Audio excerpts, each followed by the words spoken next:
जय हिंद एवरीवन, स्वागत है आपका हमारे channel Indian defence news Hindi में, जहां आपके लिए लेकर के आते हैं इंडियन डिफेंस की प्रमुख अपडेट्स को सबसे पहले। तो चैनल को सब्सक्राइब करना मत भूलिएगा और हम आशा करते हैं कि आपकी होली काफी अच्छे से बीती होगी। और आज की इस वीडियो में हम बात करने वाले हैं MiG-41 के बारे में।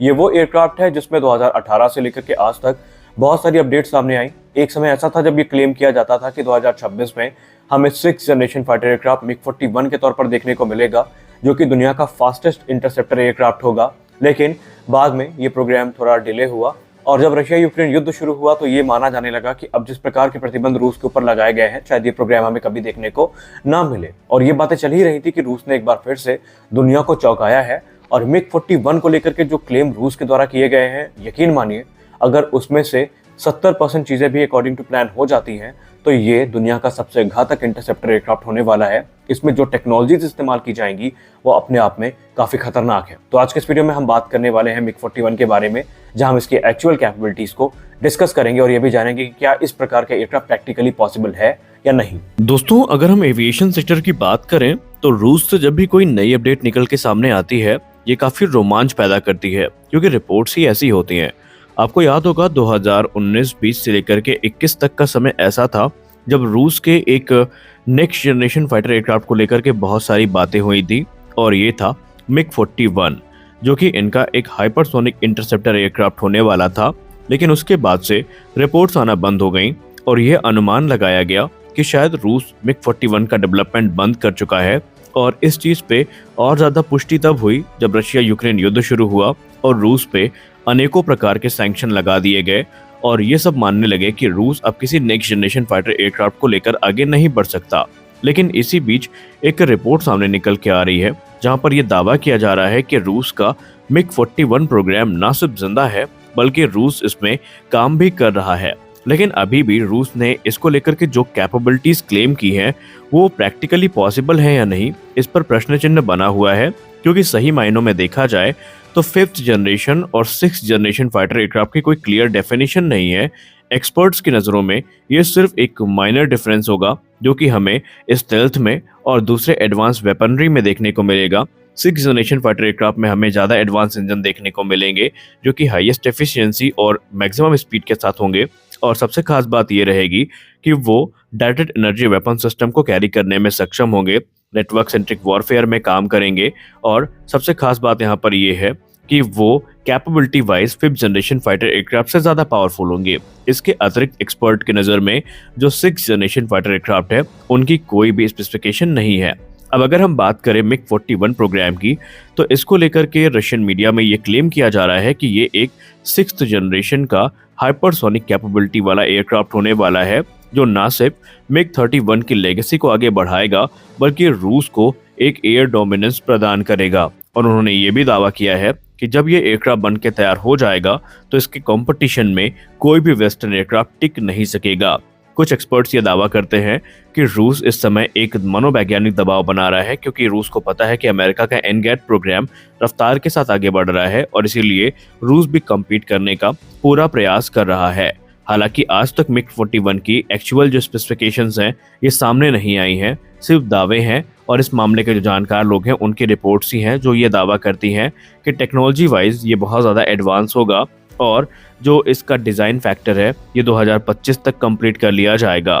हालांकि वेपनरी को लेकर के अभी भी सीक्रेसी मेंटेन करके रखी गई है, लेकिन कुछ रिपोर्ट्स ये सजेस्ट करती हैं कि ये एयरक्राफ्ट R-37 जैसी जो मिसाइल हैं उनको कैरी करने में सक्षम होगा, जो कि मल्टीपर्पज इंटरसेप्टर मिसाइल सिस्टम है और ये हाइपरसोनिक थ्रेट्स को भी काउंटर कर सकती हैं और मल्टीपल वॉरहेड्स को कैरी करने में सक्षम है। कुछ रिपोर्ट ये दावा करती हैं कि रूस जो है वो स्टेल्थ टेक्नोलॉजी से ज़्यादा जो स्पीड है इसको प्राथमिकता दे रहा है। रूस का पूरा ध्यान एक नेक्स्ट जनरेशन इंजन को विकसित करने में लगा हुआ है जो कि MiG-41 को पावर करेगा और इसे हाइपरसोनिक स्पीड तक लेकर के पहुंचाएगा। लेकिन सबसे खास बात ये है कि इसमें एक नई प्रकार की गन का इस्तेमाल होते हुए देखेंगे हम लोग। रिपोर्ट्स के हिसाब से इसमें इलेक्ट्रोमैग्नेटिक पल्स गन यानी EMP जो गन है ये देखने को मिलेगी और इसकी सहायता से अलग अलग प्रकार के जो एरियल थ्रेट्स हैं उनको ये एयरक्राफ्ट काउंटर करने में सक्षम होगा। हालांकि अब सबसे बड़ा सवाल ये है कि क्या जितनी सारी बातें MiG-41 को लेकर के सामने आई हैं ये प्रैक्टिकली पॉसिबल है या नहीं। इस समय रूस जो है पल्स डेटोनेशन इंजन पर काम कर रहा है और माना जा रहा है कि इसके सक्सेसफुल होने के बाद ये टेक्नोलॉजी मैच्योर कर दी जाएगी।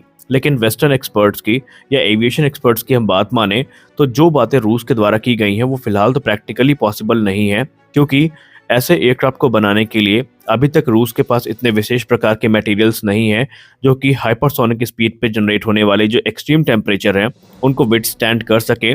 एक्सपर्ट्स ये मानते हैं हाइपरसोनिक स्पीड की अगर हम बात कर रहे हैं तो हमें ये भी ध्यान रखना होगा कि उस समय जो जी फोर्स है और जो टेम्परेचर है ये पायलट के लिए जानलेवा हो सकते हैं, और मौजूदा जो हमारे सूट हैं फाइटर पायलट्स के लिए ये इतने कैपेबल नहीं है कि ये हाइपरसोनिक स्पीड को विथस्टैंड कर सके लंबे समय तक। तो सबसे बड़ी बात ये होगी कि पहले रूस को विशेष मटेरियल्स बनाने होंगे जो कि उस एक्सट्रीम हीट को विथस्टैंड कर सके, उसमें पायलट को सुरक्षित रख सके। और दूसरी बात, आज की जो मॉडर्न मिसाइल्स हैं ये रूस की बताई गई स्पेसिफिकेशंस के हिसाब से नहीं है। नेक्स्ट जनरेशन की मिसाइल का डेवलपमेंट करना पड़ेगा जिन्हें हाइपरसोनिक स्पीड पे लॉन्च किया जाए और वो टारगेट को हिट करने में भी सक्षम हो।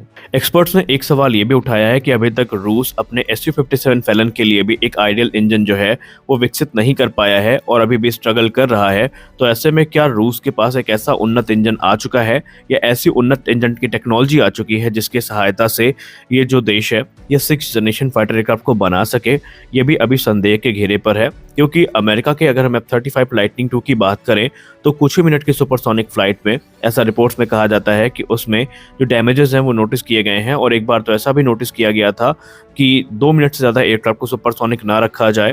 हालांकि बाद में अमेरिका ने उसका खंडन कर दिया था। लेकिन हाई स्पीड पे जो होता है वो स्टेल्थ कोटिंग है उसके उखड़ने का खतरा काफ़ी ज़्यादा होता है।